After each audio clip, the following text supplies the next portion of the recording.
주말 아침 송은재TV 시작하겠습니다. 어제와 오늘은 어딜 가나? 오늘은 윤석열이 어디에서 어퍼컷을 날렸느냐? 오늘 어퍼컷 날린 숫자가 몇 번이냐? 윤석열이 이번 대선에서 어퍼컷을 도대체 몇 번을 날려야 되느냐? 그 다음, 광주는 150만 명이 사는 대도시인 광주에는 어떻게 해서 쇼핑몰이 하나 없었느냐? 이게 말이 되느냐? 왜 그랬느냐? 이런 얘기로 가득합니다. 윤석열의 어퍼컷은 아마 가는 데마다 어퍼컷을 보여달라고 하니까 하루에 한 100번 정도 어퍼컷을 하면은 이게 굉장히 운동이 될 것 같아요. 어딜 가나 어퍼컷을 해야 된다 이렇게 생각을 하면 될 것 같은데 문제는 광주의 쇼핑몰입니다. 그럴 수 있습니다. 모든 대도시에 조금 큰 도시마다 다 대형 쇼핑몰이 있어야 하는 건 아닙니다. 이게 지역 상권, 골목 상권이라고 하지 않습니까? 그게 좀 강한 곳은 또 특색에 따라서 쇼핑몰이 없고 다른 형태가 있을 수도 있고 그런 겁니다. 그게 시장의 원리였다면, 일반적으로 우리가 살아가는 그런 경쟁의 원리에 의해서 그렇게 됐다면 큰 문제가 되지 않습니다. 문제는 광주에 쇼핑몰이 왜 없느냐라고 하는 이 윤석열 후보의 이 물음에 2022년 이 대선판에서 윤석열 후보가 느닷없이 쏘아올린 광주에는 왜 복합 쇼핑몰 하나 없느냐?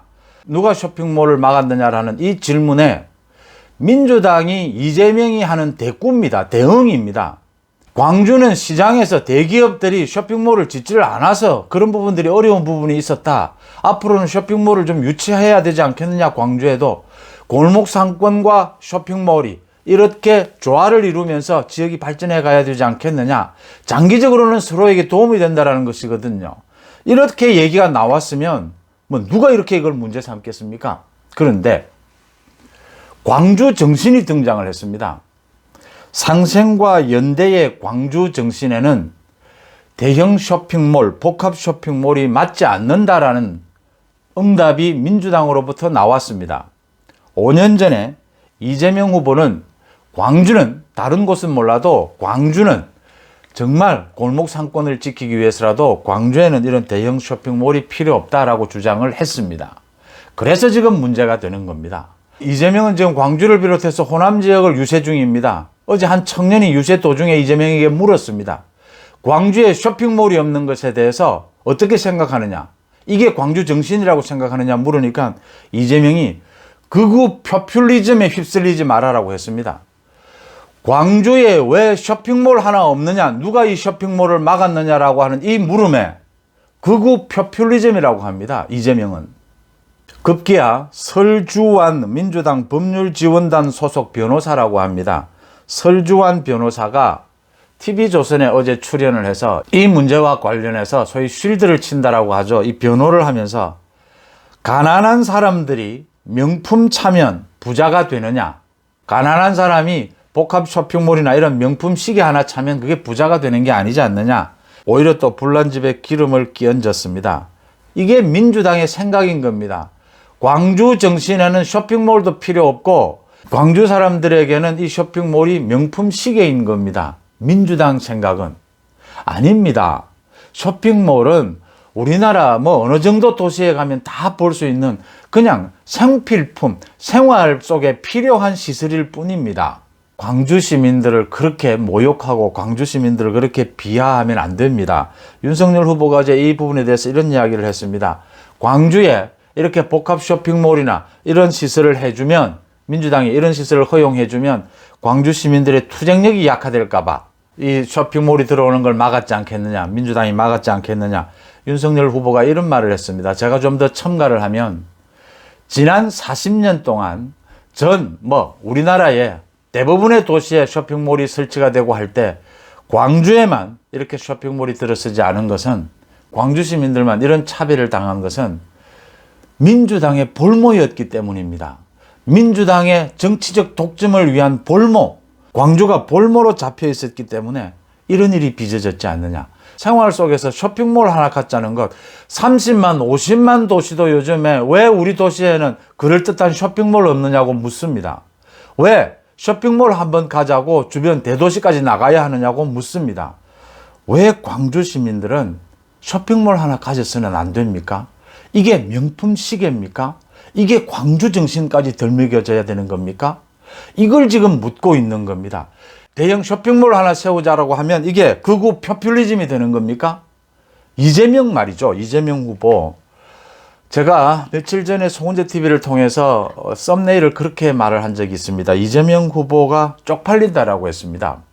2022년 대한민국의 대선판에 이재명 후보 같은 사람이 있다라고 하는 것, 이 자체가 쪽팔리는 일이다라고 저는 생각을 합니다.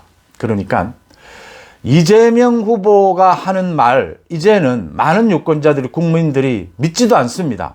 믿지도 않는 데서 더 나아가서 아예 들으려고 하지를 않습니다. 이제는 이재명을 쳐다보기도 싫고 이재명의 말이 들리는 것도 싫다는 겁니다. 아무 들어서 가치가 없는 말을 뭐 때문에 듣겠느냐라는 겁니다. 어제는 이재명이 급기야 이제 코로나 방역에 대해서 9시에서 10시까지 연장하겠다 이렇게 정부에서 발표를 하니까 이 10시까지 연장하는 것이 이 대목에서 옳으냐 그러냐 그 논쟁은 차치하고서라도요, 이재명 후보가 거기에 대해서 불만을 표시하면서 왜 12시까지 연장하지 않느냐, 자신이 대통령이 되면 그 다음날 바로, 그러니까 3월 12일입니다. 바로 12시까지 연장하겠다. 또 정부의 그런 방역 방침 지키지 마라. 어겨라. 어겨도 자신이 대통령 되고 나면 모두 사면해 주겠다 이랬습니다. 이게 이재명의 생각입니다.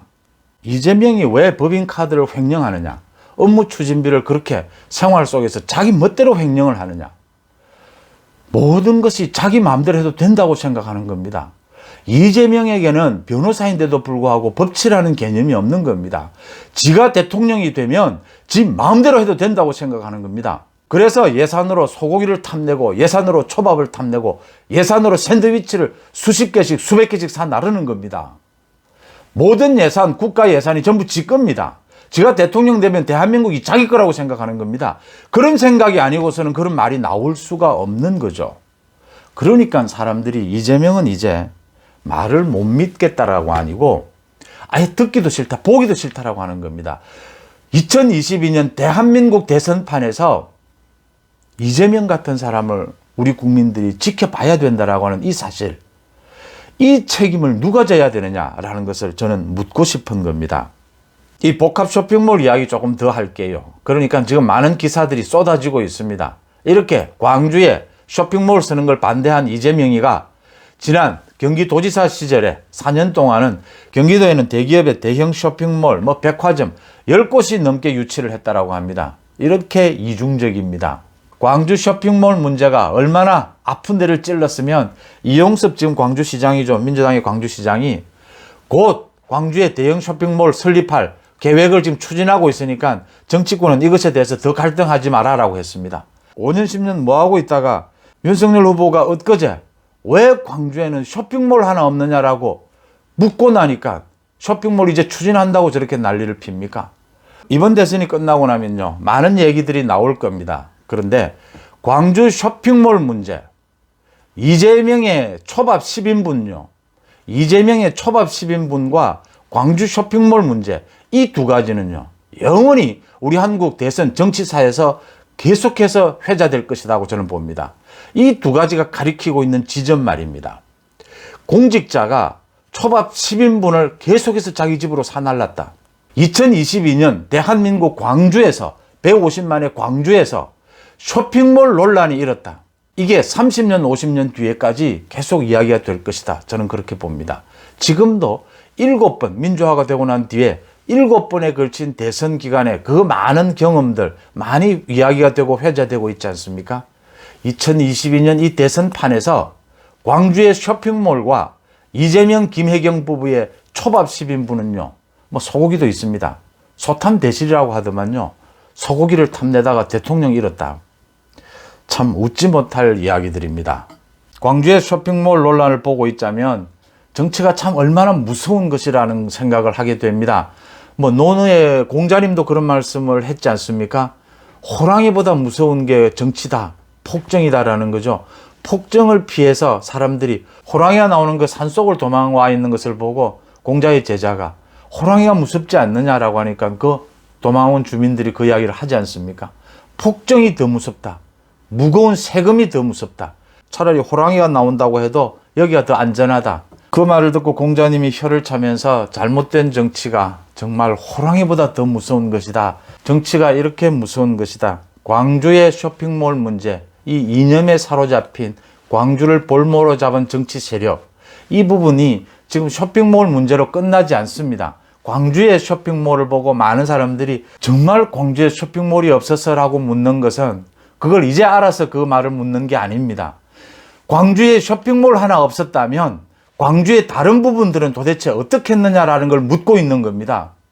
쇼핑몰 하나 지을 수 없는 정도의 광주 정신을 내세우고 광주 정신으로 가스라이팅을 해왔다면 광주를 지배해온 정치 세력이 다른 건 어떤 짓을 했겠느냐라는 겁니다. 많은 이야기들이 나오고 있습니다. 지하철 노선을 어떻게 깔았느니, 광주 시정이 어떻게 됐느니, 저도 많은 것을 알고 있습니다. 광주에서 대기업을 유치하면서 상생 일자리라면서 억지로 일자리를 만듭니다. 그 일자리가 온전하겠습니까? 이 지금 자유시장, 자본주의 사회에서 일자리를 그렇게 억지로 만들어서 일자리를 몇 개 만들어주면 대기업 유치해주겠다. 이런 식의 논리. 이게 지금 평양입니까, 여기가? 광주가 평양입니까? 많은 국민들이 이 지점을 묻고 있는 겁니다. 광주에 쇼핑몰을 하나 세울 수 없었다면 다른 부분은 어땠겠느냐? 지금 그 부분을 묻고 있는 겁니다. 광주는 정말 지난 40년 동안 광주에서는 무슨 일이 일어났는가? 그걸 지금 이 시점에서 한번 따져보자라고 묻고 있는 겁니다. 윤석열 후보의 입을 통해서. 주말 아침 소곤제 TV 마칩니다. 고맙습니다.